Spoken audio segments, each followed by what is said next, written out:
warahmatullahi wabarakatuh.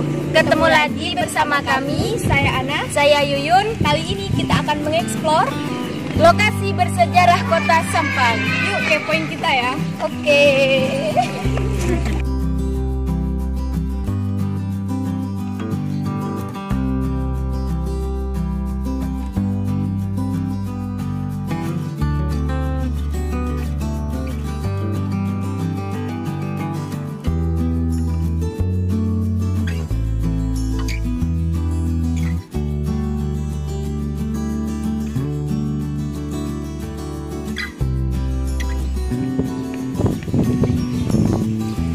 Jadi ini enaknya gimana ya? Ini kan lokasinya banyak dan bagus-bagus. Kita kemana ya? Gimana kalau kita bisa aja? Aku ke sana. Udah aku ke sana ya. Dadah. Oke, jadi kita akan mengeksplor makam Ratu Empu, juga makam Cakraningrat II. Yuk kita kepoin.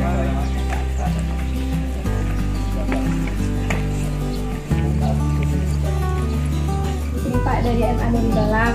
Nah, kalau boleh tahu ini berbicara dengan Mbaknya. Saya Nurul Ami. Kebetulan saya ditugaskan oleh Balai Pelestarian Cagar Budaya untuk merawat situs ini. Jadi status saya adalah juru pelihara makam Ratu.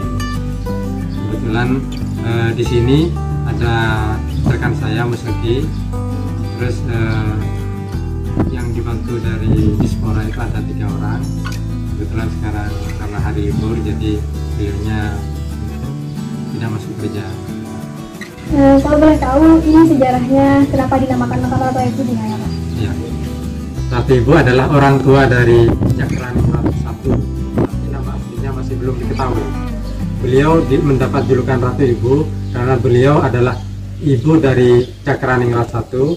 Cakraningrat I itu adalah Raja Madura pertama. Juga Ratu Ibu ini sebagai permaisuri, pendamping dari raja, karena pada waktu itu Cakraningrat I masih belum punya istri. Ini sudah lama ya Pak? Makam Ratu Empu. Situs makam Ratu Ibu ini didirikan tahun 1624 Masehi berhubungan dengan pengangkatan Cakraningrat I sebagai Raja Madura pertama. Jadi angka tahun itu terdapat pada simbol yang terdapat di daun pintu gapura Paduraksa jalan menuju ke makam Ratu Ibu. Di situ terdapat candra sangkala atau lambang yang menurut data arkeologi itu diterjemahkan ke kalimat Naga Kapanah titis ing midi yang diterjemahkan ke angka tahun yaitu tahun 1624 Masehi. Berarti lumayan lama. Ya, hingga kini usianya 396 tahun, hampir 4 abad. Orang pengunjung di sini ramai ya Pak? Biasanya sebelum sekitar tahun 2019-an ini pengunjung rata-rata 600 orang. Itu dari 70%-nya itu dari luar Madura. Di antaranya ada Jember, ada Situbondo, ada Banyuwangi, ada Malang, Kediri, terus ada lagi dari Pasuruan, juga kadang-kadang ada yang dari Blitar. berarti lumayan banyak. Ya. Masyarakat di sini Pak boleh dimakamkan di sekitarnya. Untuk sementara untuk pemakaman ini masih belum ada perda. Jadi dari pihak kami masih belum berhak untuk melarang masyarakat untuk dikubur di sini. Cuman saran dari kepala BPBD sendiri, kalau bisa areal ini disterilkan dari pemakaman baru. Masalahnya biar tidak nyampur antara benda cagar budaya dengan benda kriminal. Di sini tempat pemakaman Bupati pertama Kota Sampang. Kalau untuk Cakraningrat I sama II di sebelah mana?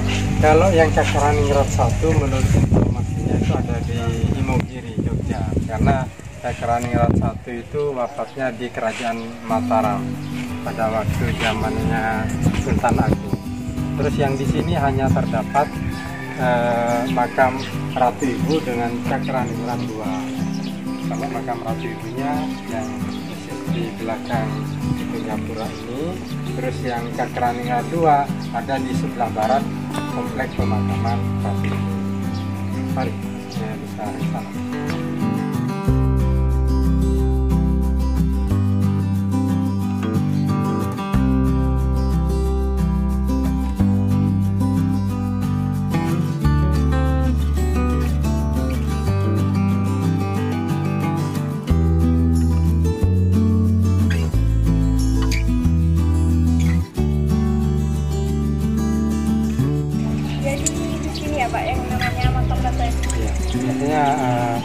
makam yang paling utama itu ada di paling utara.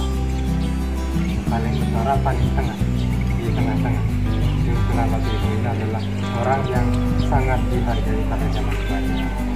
Terus di sini ada 11 makam berstruktur berukuran besar. Terus yang nomor 2 ini beliau adalah makam Ratu Baja. Terus yang ini makam Ratu Ibu. Sebelah timurnya lagi yaitu Pangeran Purwonugroho. Terus timurnya lagi itu makam Pangeran Maustasi. Terus yang sebelah barat sana beliau adalah makam Pangeran Mangkusari. Terus sebelah timurnya masih belum diketahui. Terus yang ini satu-satunya makam yang masih ornamennya masih lengkap. Beliau adalah makam Pangeran Binungan. Terus yang tiga-tiganya ini masih belum yang 2 ini masih belum diketahui namanya. Terus yang paling timur itu menurut informasinya beliau adalah makam Pangeran Yospati. Dan yang di sana masih belum diketahui ya. Jadi ini semua keluarga atau kerabatnya makam Ratu Ibu ya. Kalau dilihat dari sini Pak, ini sepertinya relief-reliefnya ini apa ada khas Madura atau unsur Jawa? Ini sebenarnya ada unsur akulturasi budaya. Jadi akulturasi budaya itu meliputi dari di dalamnya itu mengandung budaya Islam dengan jadi meskipun Ratu Ibu ini berada di era keislaman, tapi masyarakatnya itu masih menghargai kebudayaan Tibetnya. Jadi tetap dipakai budaya Tibetnya. Makanya di setiap ornamennya itu mempunyai motif bunga teratai. Yang sebelah utara dari misalnya Praban. Jadi bagian Prabannya itu terdapat bunga teratai yang mekar, sedangkan di bagian sekeliling baturnya ini bunga teratai menjalar. Jadi ini khas Madura ya? Termasuk dari budaya Majapahit yang dipakai.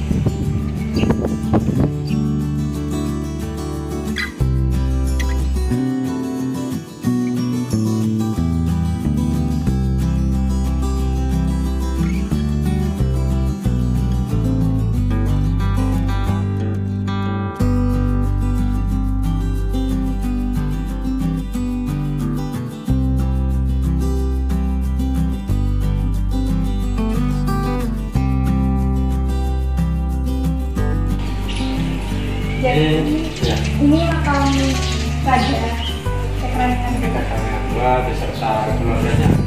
Dengan makam yang lain ini masih belum diketahui namanya.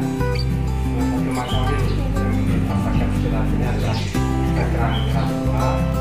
Beliau menjabat tahun 1648 sampai 1780. Kalau yang di sekitarnya ini Belum diketahui nama. tapi kerabatnya ya Pak? Namanya ada Cakraningan II. Sedangkan Cakraningan II sendiri nama aslinya yaitu Pangeran Undakan. Pangeran Undakan yang dikenal dengan sebutan Pangeran Kamar. Karena beliau menurut referensi sejarah Kota Sampang, beliau meninggalnya di daerah Kamal karena sakit, terus dimakamkan di sini. Nah, sehingga beliau dikenal dengan julukan Pangeran.